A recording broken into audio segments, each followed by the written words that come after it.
Bismillahirrahmanirrahim. Assalamualaikum warahmatullahi wabarakatuh. Berjumpa lagi dengan saya Nurbaidin Nasution. Pada video kali ini kita akan membahas mengenai ukuran penyebaran data. Materi ini melanjutkan materi dari minggu sebelumnya mengenai ukuran pemusatan data dan ukuran tata letak data. Jadi, kenapa kita harus mempelajari materi ini? Kita bahas dulu mengenai ukuran penyebaran data ya, pengertiannya ya. Jadi ukuran penyebaran data adalah besaran yang menyatakan seberapa besar nilai data berbeda dari nilai ukuran pusatnya. Berbeda ya, jadi menyebarnya itu seberapa besar. Jadi ini sih untuk penggambaran saja sih. Misalkan kan kita misalkan untuk mata kuliah ini kita ngomongin nilai UTS ya, nilai UTS. Misalkan saya bilang di kelas ini nilai UTS statistikanya rata-rata 75 seperti itu.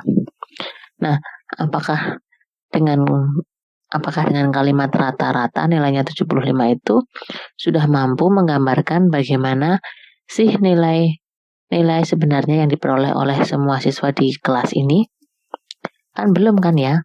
Nilai rata-ratanya 75 kan bukan berarti semuanya dapat 75 kan? Enggak kan, itu cuma nilai rata-rata. Nah, selain rata-rata, selain yang seperti pemusatan, kita juga pengen tahu. Oke lah, kita tahu dia itu ngumpulnya di mana. Tapi kita bisa nggak nyari tahu dia itu menyebarnya sejauh apa gitu. Bisa dipahami nggak? Jadi kita kepengen tahu bagaimana penyebaran data-datanya itu. Misalkan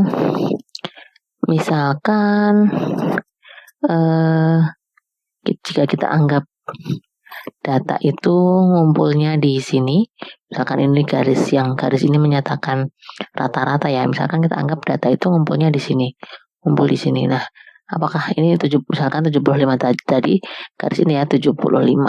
Nah, sekarang kita juga kepengen tahu data yang paling tinggi berapa ya? Data yang paling rendah berapa ya? Seperti itu. Nah, ini kan berarti kan dia ngomongin penyebarannya. Sejauh mana ya selisih antara nilai tertinggi dengan rata-rata? Sejauh mana ya nilai tertinggi dengan nilai terendah dengan rata-rata? Nah, seperti itu. Nah, artinya ketika kita ngomongin seperti itu, kita berarti ngomongin ukuran penyebaran data.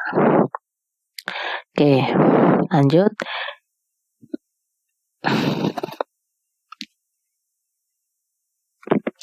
Nah, ini saya berikan beberapa gambaran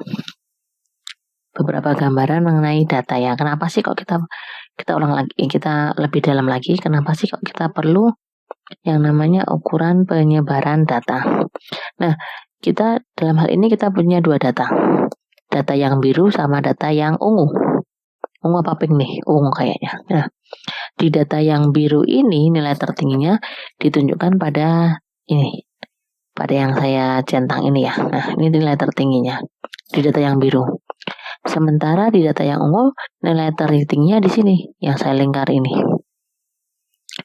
Kemudian di data yang biru dan pink, biru dan ungu ini juga ketemu di sini.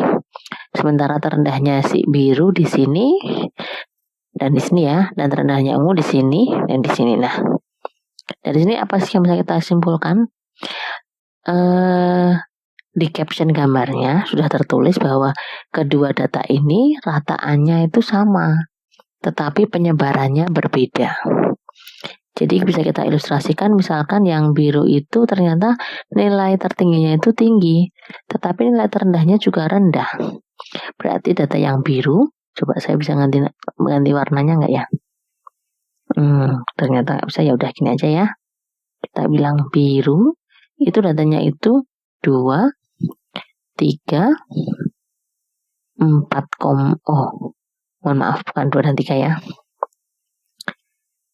Datanya itu, ini maksudnya begini, 2-nya ada 2, 3-nya ada 5, 4,6-nya ada 9, 5-nya ada 5, 6-nya ada 2. Nah, seperti itu.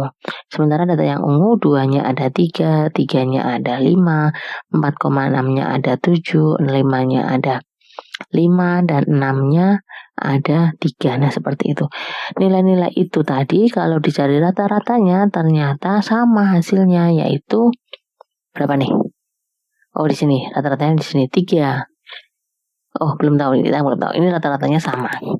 Cuman tapi penyebarannya berbeda. Jadi otomatis nanti juga data yang digambarkan, grafik yang menggambarkan datanya kan juga berbeda. Itu kasus yang pertama. Kasus yang kedua, ini rataannya beda, penyebarannya beda. Jadi kalau di kasus ini rataannya beda. Jadi bentuk kurvanya juga beda ya. Gunungnya nggak simetris satunya. Tetapi penyebarannya juga beda kalau yang ini. Yang terakhir, rataannya beda tapi penyebarannya sama. Jadi gunungnya itu berbentuk seperti ini kan beda nih. Nggak ketika si merah mencapai puncak, si hijau nggak puncak gitu kan. Kalau yang pertama tadi, ketika si biru mencapai puncak, si ungu juga mencapai puncak. Berarti hampir mirip kan. Nah, dia rataannya sama. Kalau yang ini rataannya beda, tetapi nilai tertinggi, nilai terendahnya itu sama. Jadi penyebarannya itu sama. Nah, itulah mengapa ternyata ukuran pemusatan data saja itu tidak cukup untuk menggambarkan keseluruhan nilai data. Tidak cukup untuk menggambarkan karakteristik data. Kita memerlukan ukuran yang lain, yaitu yang disebut dengan tadi ukuran penyebaran data. Nah, terdapat beberapa ukuran penyebaran data. Yang pertama, range. Range itu berarti nilai terbesar dikurangi nilai terkecil. Kemudian simpangan rata-rata, varian, standar deviasi, skewness, dan kurtosis. Nanti kita akan bahas satu-satu yang lainnya ya. Oke, langsung saja. Yang pertama, range.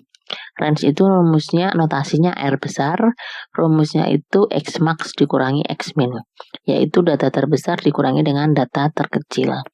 Range juga sering disebut dengan jangkauan. Biasanya kita pakai range itu hanya ingin menyebutkan sekilas saja perbedaan rentang dari nilai terkecil dan nilai terbesar. Contohnya ketika kita ngomongin suhu Kota Pekalongan rata-rata 28 derajat dengan kisaran dari 23 derajat hingga 32 derajat. Berarti kita tahu ukuran pemusatannya 28 derajat, tetapi dia kisarannya dari 23 hingga 32. Berarti paling kecil 23, paling besar suhunya itu 32 derajat. Kemudian simpangan rata-rata. Rumusnya ini ya, notasinya S besar R besar. Rumusnya berarti sigma Fi dikalikan mutlak Xi min X bar per N.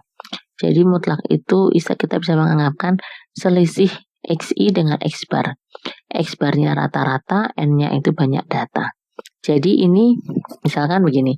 Misalkan kita punya data 2, 3, 4 gitu ya. Ini kalau kita cari rataannya, X barnya 2 ditambah 6, 8 tambah 4, 12. Berarti 12 dibagi 4. Jadi rataannya sama dengan 3. Nah, simpangan rata-rata itu berarti jumlahan dari selisih masing-masing data dengan rataan, rata-rata. Jadi 2 dikurangi 3. Kan negatif 1. Kita ambil selisihnya, artinya selisih itu selalu positif. 2 dengan 3 selisihnya berapa? 1. 3-nya ada 2, berarti dikalikan frekuensi saja. 2 dikalikan selisihnya 3 dengan 3, 0. Ditambah 4 dan 3 selisihnya berapa? 1 lagi. Berarti hasilnya yang atas pembilangnya 2 kan ya. Kemudian penyebutnya adalah per N, banyaknya data 4. Berarti per 4 yaitu sama dengan setengah. Nah, semakin kecil simpangan rata-rata berarti data itu semakin mendekati rata-rata. Jadi tingkat penyebarannya kecil. Ya, asumsinya gini aja lah. Pokoknya ukuran penyebaran data itu kan sejauh mana data itu menyimpang dari ukuran pemusatannya kan. Jadi kalau misalkan sembarang ukuran penyebaran data itu nilainya semakin kecil, berarti dia nilai-nilai aslinya itu memang semakin mendekati rata-rata. Oke, lanjut kita ngomongin ragam. Ragam biasa juga disebut dengan varians. Simbolnya, notasinya itu S kuadrat. Rumusnya itu sigma Fi kalikan Xi min X bar dikuadratkan dibagi N. Nah, ini sama kayak tadi. Hanya saja kita menambahkan operasi kuadrat. Jadi kayak misalkan kita pakai data yang tadi ya. 2, 3, 3, 4. X barnya berarti tadi ketemunya 3. Nah, X kuadratnya berapa? Berarti tinggal 2 dikurangi 3, terus dikuadratkan. Kalau tadi kan cuma dicari selisihnya, dimutlakan ya. Sekarang ini 2 dikurangi 3 terus dikuadratkan. Berarti kan 1 ditambah 3 kurangi 3, 0. Dikalikan 2 berarti 0. Ditambah 4 dikurangi 3, 1 dikuadratkan. Berarti 1 lagi. Dibagi 4. Berarti hasilnya sama kayak tadi 2/4. Jadi setengah. Itu S kuadrat. Sama kayak tadi, semakin kecil ragam maka data semakin homogen atau berkumpul atau rapat atau hampir mirip. Berkumpul di tengah dekat dengan ukuran pemusatan data. Terus yang ketiga ada standar deviasi. Standar deviasi biasa disebut dengan simpangan baku. Nah, simpangan baku ini notasinya S kecil dan dia merupakan akar kuadrat dari S kuadrat. Padahal S kuadrat tadi adalah ragam, berarti standar deviasi ini merupakan akar kuadrat dari ragam. Jadi kalau mau mencari standar deviasi, hitung dulu ragam, kemudian tinggal di akar. Nah, ini rumus lain untuk S. Silakan kalau mau dipakai. Nah, sekarang selain ukuran-ukuran yang tadi, kita juga mengenal skewness dan kurtosis setiap kali kita membahas mengenai ukuran penyebaran data. Oke, kita bahas ya, skewness itu apa sih? Skewness itu kecondongan, yaitu suatu bilangan yang dapat menunjukkan miring atau tidaknya bentuk kurva suatu distribusi frekuensi. Jadi, skewness itu nanti menunjukkan derajat kemiringan dari kurvanya. Rumus dari skewness, notasinya skewness itu adalah SK. Dalam hal ini kita pakainya SK ya. Di beberapa buku mungkin menyebutnya S saja, tapi nanti jadi rancu deh dengan standar deviasi. Kita sebut saja SK. Nah, SK itu rumusnya X bar rata-rata dikurangi MO, dalam hal ini MO itu modus, dibagi dengan S, standar deviasi. Berarti kalau menghitung skewness, Anda harus hitung rataan dulu, kemudian modus, kemudian standar deviasi. Nah, setelah mendapatkan nilai skewness, kita bisa mencari tahu bentuk dari kurva terkait dengan kecondongannya, kemiringannya. Nah, ini ya kriterianya ya. Jika SK-nya sama dengan 0, maka kurvanya itu simetris. Jika SK-nya kurang dari 0, maka kurvanya itu memiliki ekor memanjang ke kiri, miring ke kiri. Jadi yang di sebelah kanan lebih lincip. Terus jika SK-nya lebih dari 0, maka kurva memiliki ekor memanjang ke kanan, miring ke kanan. Jadi yang di sebelah kiri itu lebih lancip. Seperti ini gambarannya. Nah, yang di sebelah kiri ini memanjang ke kiri. Coba kita lihat. Oke, ya benar. Ini memanjang ke kiri. Miring ke kiri. Miring ke, coba saya cek lagi. Benar, miring ke kiri. Kalau yang ini kurvanya simetris. Kalau yang ini kurvanya miring ke kanan. Kita pernah membahas hal ini ketika kita membicarakan mengenai hubungan antara min, median, dan modus ini ya. Jadi kalau miring ke kiri itu minnya posisinya paling kecil, kemudian median, kemudian modus. Dan seterusnya bisa dilihat sendiri. Kalau kurang jelas bisa dibuka video saya yang terdahulu. Nah, selain skewness, kita juga mengenal yang namanya kurtosis atau keruncingan. Diberi simbol alfa pangkat 4. Apa sih kurtosis itu? Kurtosis adalah derajat keruncingan suatu kurva yang menggambarkan suatu data yang biasanya dibandingkan dengan kurva berdistribusi normal. Rumusnya itu ya, jadi alfa pangkat 4 itu 1/6 dikalikan jumlahan dari X min X bar dipangkatkan 4 per S pangkat 4. Nah ini, berarti kalau mau nyari kurtosis Anda harus nyari X bar, nyari S, kemudian setiap data dikurangkan dengan X bar dan dipangkatkan 4, kemudian dijumlahkan. Dikalikan dengan 1/n dibagi dengan S dipangkatkan 4. Kalau mau mencari S pangkat 4, ingat ya, S pangkat 4 itu berarti S kuadrat dikuadratkan. Padahal S kuadrat sendiri itu merupakan apa tadi? Ragam. Jadi kalau mau mencari kurtosis, Anda sudah punya modal ragam, nggak usah diakarin, langsung aja dikuadratin gitu. Oke. Kalau Anda sudah punya nilai kurtosis, maka Anda dapat menentukan nilai keruncingannya ya. Kriteria keruncingannya, ini kriterianya panduannya. Jika nilai kurtosis lebih dari 3, maka dikatakan keruncingannya tinggi atau istilahnya leptokurtik. Jika nilai kurtosis kurang dari 3, maka dapat dikatakan keruncingannya mendatar atau diistilahkan platikurtik, flat gitu ya. Jika nilai kurtosisnya sama dengan 3, maka dikatakan keruncingannya sedang atau mesokurtik. Begitu.